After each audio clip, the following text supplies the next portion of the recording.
Welcome to the Money Watch Show. It is Tuesday, April 25th, and we are here trying to help you make better financial decisions. I am Jill Schlesinger, and I am joined by Mark Talercio. Hello, Mark.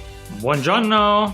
That is not what you're supposed to say. Can you give me, because I need to have something from your Copenhagen trip that is, how do they say good morning there? Oh, I have no idea. They say good morning. That's what they say. Yeah, everyone spoke English, right? Everybody speaks English, yes. And did you hear any of the language? I've been binge watching some crime dramas. One was Finland. I'm in a Norwegian one. So I feel very comfortable saying that by reading subtitles and listening to them speak their native tongue, that I now know those languages. We heard it. Yeah, you definitely hear the locals speaking amongst themselves in their native tongue. But, they all speak English. How was the trip? Did you have an amazing time? What was the review, please? It was nice. I'm glad we went. Copenhagen had been on our list for, I don't know, maybe a year or two. It was one of those places that we just wanted to go. So I'm glad we did it. It's a very, very small, walkable, compared to New York, it's very quiet, kind of sleepy. You don't need probably more than 3 days max. Some people say you can do it in 2 days, which is really all I think we were there for like 4 days. We took a day trip into the countryside, went to a museum. That was very nice. Got to see some different parts of the country. But it's nice. Very nice city. And Mark, you did tell me after you got back how expensive it was. So did you have a little sticker shock? Yeah, I had always heard how expensive those Scandinavian countries are. And I've been to Norway before. I spent some time in Norway. So I guess maybe I forgot. But yeah, it was pricey. And I don't know if we were just, hitting all the touristy areas. But your average beer was basically $12 US dollars, and coffee on the low end for just a latte, $7 on the high end. I paid $9 once for a latte. Oh my God. Where was the day trip? Where'd you go? There's this very, very well-known modern art museum. It's called Louisiana. We did that, and it's up on the water, up on the coast. You see across the way, you're looking at Sweden. It's just very picturesque. It's like half the museum is indoors and half is really all of it's based outdoors. Now, let me ask you a dumb question, because I'll be just a dumb American for a second. If I wanted to get from Copenhagen to Sweden, right? I'm looking at a map. Is there a road? Is there a bridge? What is this in the E20? What is that? Yeah, it's like a bridge that goes over the water. How far is that? It's not far. In fact, one of the bartenders one night was telling me that like a good portion of his coworkers live in Sweden. Really? He said it was about 40 minutes. Huh. Okay. I'm looking at that. So there it is. So you can do a Copenhagen, Sweden. Where the heck is Norway in all this? Oh, there's Norway. Boy, I have no sense of my geography. I am terrible. All right, I'm going to check this out. But this to me is one of those old lady trips that I can go on. I'm looking. Have you ever been to Iceland? No. I know that's like the hot spot to go, but I haven't been, no. Oh, wow. I'm just looking. I mean, Oslo's way north. That's a schlep. That looks like a schlep. And there's Stockholm. So you can go to Sweden, but you're far from Stockholm. I was in Oslo, and then we went way up north. We were up near Russia. We did the Northern Lights. We did a dog sledding trip to see the Northern Lights. Oh, right. Is that what you went with a guy from CBS, right? No, this is when I was living in London, working for the other company. A few of us went. Did you see the Northern Lights? We did see the Northern Lights, yep. Was it cool? It was very cold, but yeah, it was cool. That could be something I would like to do. All right. I'm done with this travel log. We have to get that Kugel guy back on the air to do some summer travel stuff. The Kugel guy. All right. Let's shut up about this. Let's talk to one of you. If you want to come join us on the air, you've got to go to our website, JillOnMoney.com, click the contact us button and tell us what's going on, and we'll bring you on and we'll talk it through. So today we're talking to Tasha, who is the opposite of cold. She is in the Southwest in Arizona. Hello, Tasha. Have you ever been to Northern Europe, to any of these places? Hi, Jill and Mark. No, I haven't, but it seems like a lot of fun and maybe a nice break from the heat. You know what? It would be like you could start a whole trend, like instead of like in the wintertime, in the summertime, where do people in Arizona go to escape? They go like to the Grand Canyon, but you have to go someplace that's a little chillier, right? Yeah, definitely. I feel like a lot of the people I know go pretty far north, like whether it's to Oregon or Maine or Minnesota. Yeah. And do you stick around and sweat it out? Well, I do mostly because my husband goes to school full time and I feel guilty leaving him. Bye, honey. Good luck in the heat. See ya. The dogs and I are going up north. Okay. So tell us about what's going on. How can we help you, Tasha? So, my husband, who is 33, is a full-time student, and he will be graduating with his bachelor's in May of next year. And while he's been in school, he's been working full-time, but he recently accepted a summer internship that will begin in May. But it's a temporary internship at 11 weeks, and he'll be giving up his permanent full-time job to take this internship, which is a bit nerve-wracking. And so that kind of led to our question, which, a couple of years ago, we felt like we were pretty far behind in retirement. So over the past 2 years, we've been really prioritizing trying to catch up with retirements. And, we maxed out our 401ks and our Roth IRAs and a family HSA. But given that we have this uncertainty with income, we also would like to get out of the Valley of the Sun when he graduates and move back home to Oregon next May. But then also sort of balancing that we also want to set ourselves up for retirement is, focusing so much on retirement still what we should be doing, given that we do have this uncertainty with our income coming up. Okay. So let's talk this through a little bit. So you work full time, right? I do. Okay. How much do you earn? I make about $90,000 with an additional $9,000 bonus. Okay. Right now, I know he's going to give this up, but what is his current income right now? He makes about $65,000 annually. Okay, so we're going to give that up. That's going away. And what is this 11-week internship? Is it paid? He will make $21 an hour, and they said it'll be about 30 to 40 hours per week. Okay, but it's only 11 weeks. Yes. So what's he going to do when those 11 weeks are up? The hope is that he'll be able to find some other internships for the fall and spring semesters to get relevant experience, but that's not guaranteed.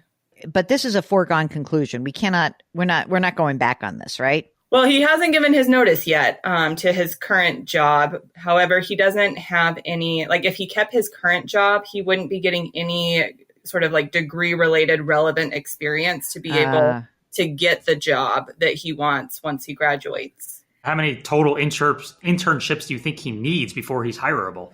His advisors told him kind of between 2 to 3 would be ideal. Okay. So from this internship for 11 weeks, I'm ballparking, $8,000 for that, right? Do you feel confident there is another, $8,000 around the corner for him or not? How are you feeling about that? The likelihood. I'm just trying to game this out a bit. So he is going for a field that is in demand. And I have friends that are in the same field, and they have all tried to reassure me that it is something that is, there's a lot of jobs. He's getting the degree in math, but he has a certificate in business data analytics. And so the internship he's going for is a data analyst. That's good. Okay. I'm cool. All right. So we're going to give up the 65. He's going to instead, I'm just going to say all right, he'll make $15,000 from his 2 internships. So we have 11 weeks, May, June, July. Then let's just say he takes August off because he can't get an internship. And then it's another September to December. And then let's say in 2024, is it possible that he just has no income? Maybe. Let's just presume he has no income for 2024 until he graduates. When he graduates, right, what is the expected income for him to have?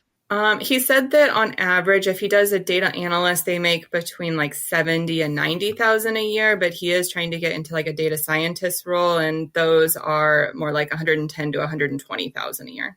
So let's say that next year he makes no money for the first 6 months of the year, and then he makes $50,000 in the second half of the year. And then he goes to making 100 and you're making your 100 and life's good, right? It's just a short-term, it's a short-term cash crunch, right? Yes. I hope, right? I feel you never know. Oh my God. I love you. You're let me just look at the worst case scenario. Okay. I feel when I moved down to Arizona in 2020, it was for a new job, and it was March 2020. And 3 months later, our entire department got laid off, and they didn't really give us severance. They didn't pay for my move. And I'm just what if it happens again?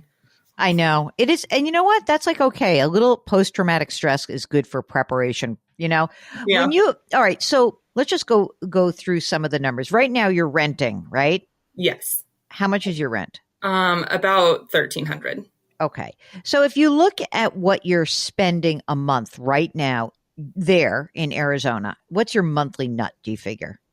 I feel like it's about $5,000 per month, including his school tuition. Oh, really? Including? That's good. Okay. So you could, if you had to, live on your salary alone, right? Yes. Okay, fine. So next, let's now go into what money do you have saved up? What's your emergency reserve look like right now? So in our just normal savings account, we have about 52,000 just in like our Chase savings. We have a brokerage account at Fidelity, and that's about 53,000. 43,000 of it's in a target date fund, and 10,000 of it is in a money market fund. I have 32,000 in an inherited IRA at Charles Schwab, and the person died in 2020. I feel like given that he might not have as much income this year or next year. Yes. You're going with me. Okay. And you said there was 32,000 in there? Yes. Okay. Perfect. Okay. And keep going. I'm sorry. I didn't mean to interrupt. I was excited. I was bouncing in my seat when you said inherited IRA. That's how I felt when I found out about it. So sorry for your loss, but let me get the money. As far as my retirement goes, so I feel like we've really plowed into this in the past couple of years, because up until like 2 years or 3 years ago, he had like no money in his 100,000 in my 401k. Over the past couple of years, I've maxed this out. My company does a 5% match that I'm fully vested in. And then they do an additional 3%, which I'm currently 40% vested in. In your contributions, is all the money going into Roth right now? So 5% of it goes into a pre-tax so that I get the employer match. And then 23% is going into a Roth 401k, which ends up where like in December, I don't pay into it, which is nice for like the holidays. Nice. Little extra moolah in that paycheck. Yeah. Mark, didn't the Secure Act 2.0 now make the matching contributions available in the Roth for employers? And I'm not sure when that goes into effect. It hasn't kicked in yet. And it's up to the individual employers. Oh, all right. They're never going to change anything. They're like, well, we have to wait till the software changes. Okay. So you got $100,000 in there, which is great. You're putting a lot of money in. Great. Is that your only retirement account, the 401k through work? So I have that one. And then I have 15,000 in a Roth IRA, and I haven't contributed anything yet to that for 2023. Okay. And then I also have 1,600 that was in that job that I moved down to Arizona for, 401k that was rolled into a rollover IRA that's with Voya that I have done absolutely nothing with. It's just sitting there. Could you take that rollover and roll it into your pre-tax at your current employer? No, I asked. They Damn said it. Okay. All right. And what about him? What about his retirement? So he has 53,000 in his 401k. 39,000 is in a Roth, and the remaining is in traditional. His current allocation is 67% Roth, 8% traditional. And we're hoping that he'll be able to put another like 4,000 in the next kind of month or so. And then we also have a family HSA, and we don't use it really to pay for any of our actual medical bills. So there's 19,000 in there that's invested in a target date fund. And then we do have an additional 3,600 that's available to spend, but we haven't used it. Do you have kids?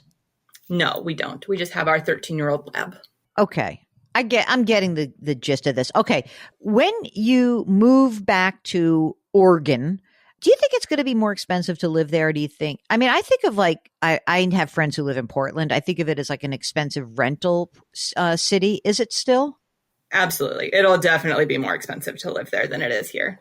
All right. But you'll be closer to family, and that's where you want to be. It's too hot for you there. It's too hot for a lab there. I'll tell you that much. Oh, she hates it. She's like, I choose to move here. I have very good friends who have a dog. They moved from New York to Phoenix, and now they've just been relocated to London. And they're very clear that the dog is much happier in cool London. Too much heat down there for the pups.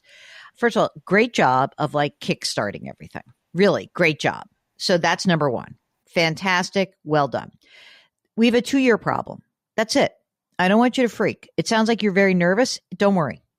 So number one, he's going to give his notice. I mean, if he is being told by the people who are educating him, and you are getting the confirmation from others in this industry that the internship's the way to go, then the internship's the way to go. Like, who am I to say don't do that? At least for this year, his income is going down. And so he's not going to put money away into retirement. It's okay. Again, it is an 18-month problem. Okay. For you, I think it's fine for you to keep putting money into retirement. I think what you should be thinking about for this year is we're going to empty out this inherited IRA. I'm thinking that maybe what you do is you take half of the inherited IRA out this year and half next year. You could actually take the whole thing out this year and still be fine tax-wise because we're going to lose his income, right? Then just put it into your safe reserves and live off of it. Just live off of it. Don't worry about it. Okay. So for next year, I just want him to feel like, okay, if he has to get one more internship in 2024, just one more, that's his third one. He makes a little bit of cash. It's fine because in the middle of the year, he's going to kick it up and he's going to have a lot of income and you're going to have income. And so what I think is, even though, it seems like, oh my God, we worked so hard to get to this place. You want to keep going. I think this is just a temporary issue. You're lucky that you've got this inherited IRA to help you float through, and you've got emergency reserves and the brokerage account at Fidelity. There's a little bit of debt left, right? Because you've got student loans. I have about $1,800 in my student loans, and he has $1,600 in his student loans. We have put off paying for those because of the student loan forgiveness potential, and so they have 0%. All right. So as long as they have 0%, it's fine. But as soon as we get that Supreme Court decision, I have to say I'm not sure where this is going. I'm presuming that the Supreme Court is going to say that forgiveness is not actually legal. They're going to overturn it, but that maybe the Biden administration may have something else up their sleeves. I'm not sure. But as soon as you hear that like the clock is ticking, just take some money out of your emergency reserves and pay off that debt, right? Otherwise, I think you guys are on track. The money that's in that target date fund, I would just keep an eye on it in case you think you might need it in more money in cash. It just depends on when he starts getting that income that kicks in. If you feel like you're going to need a little extra money, you may have to liquidate some of that. I don't know if you have to. I'm just saying keep an eye on that. Also, keep in mind, it's $52,000 now. It's $42,000 in the target date fund. I would probably move out of that target date funds at some point in the near future, especially as that account starts to grow. You really don't want a target date fund in a taxable account. Right, because it spins off quite a bit of taxable income for you guys. And you're going to be in like a real tax bracket. You'll be in the 22% bracket, and that'll just get a little bit more expensive. So we could do something a little more efficient than the target date fund, which would be fine. If I were going to move it out of the target date fund, because I know I've heard you all say that before, that it shouldn't be. I just don't know what I'm supposed to invest it in. Mark, can you please give the investment? Thank you. Very simple. I would just pick a total stock market index fund and a total bond market index fund, and that would be it. If you want to get fancy, you can mix in some international stock. You don't have to, but if you want to, you can. And that's it. That'll be far more tax efficient than having a target date fund in a taxable account. And just do it like equally between the three? No, I don't think equally. You can probably be a little bit more aggressive. You guys are young, maybe, 70% in the stock and 30% in the bond. How do you feel? I'm not afraid. I know it has a long time to grow. I don't feel like we're going to be retiring anytime soon. I'm just nervous to pick like the wrong thing. There you won't. A stock market index and a bond market index, you will not go wrong. Okay. I feel confident about this. I feel like you guys are in good shape. Do you think you will have children? Is that something in your future? I feel like it's always like, oh, we'll do it in 3 years. We'll do it in 3 years. And I think we've been saying this now the entire time we've been together for like the past decade. So We're saying in like 3 more years, but I don't know. All right. I'm not going to hold you to it. I feel like if it's going to happen, it's going to happen. We'll deal with it then. You'll give us a holler back at that point. As far as like, so if I'm still contributing to my 401k and my Roth, is he still able with, I guess it depends, right? If he can make 6,500. Don't do it. Listen, don't do anything for him. Don't do anything for him. No, just chill out. You're fine. Especially, I mean, you don't even have to do your Roth. All I want you to do is max out your 401k. If you could do that, that would be fine. You don't even have to do your Roth. If you want to, fine. But if again, it's about your cash flow. So if your cash flow can allow, if you're like, okay, again, it's $5,000 a month. You probably can float it on your salary, but if it's burdensome or you're feeling tight, and even if you've used the inherited IRA money, because we do have to pay tax on that, then you don't have to do it for this year. If you can, great, but don't feel compelled. As long for him, for sure, do not put money in. For you, if all you did this year was max out your 401k, all right, if that's all you did and you put $22,500 into your 401k, I'd be happy. All right, for this year and next. Don't drive yourself nuts. This is only going to be like a year and a half max. Yeah. Okay. So we got an 18-month issue. That's it. He's good. Anything else? Do you guys have some simple estate documents? Something really easy peasy for you guys? Like, I leave you everything, honey. You leave me everything. Have you done that? Not like specifically. We have just like the basic life insurance through my job. Well, and we had it through his too, but his will be going away, of course. Where he's designated as the like beneficiary. Yeah. You know what? If you go to Policy Genius, okay, there is an online tool, or you can go to any online will making. I just want you guys to have a simple will that says anything like, for example, if I were to die, he gets everything. If she were to die, I get everything. And then that there's a little easy document. It's called a healthcare proxy and a power of attorney. Just these 3 simple documents: a will, a power of attorney, and a healthcare proxy. Those are the 3 things you need. And you can do it even if it's just online. I don't care, but something in writing for you guys. Okay. I will do that. I should have known. I hear you guys say it all the time. So. I know. I'm such a nudge.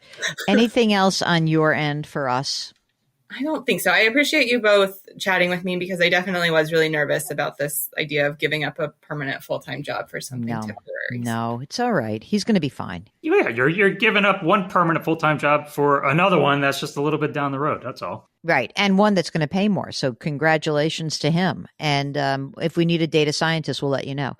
All right. Thank you so much for joining us. If you, like Tasha, are contemplating a short-term and long-term problem, right? Like you really are trying to figure out, how does the short-term impact my long-term game plan? This is something that we love to do.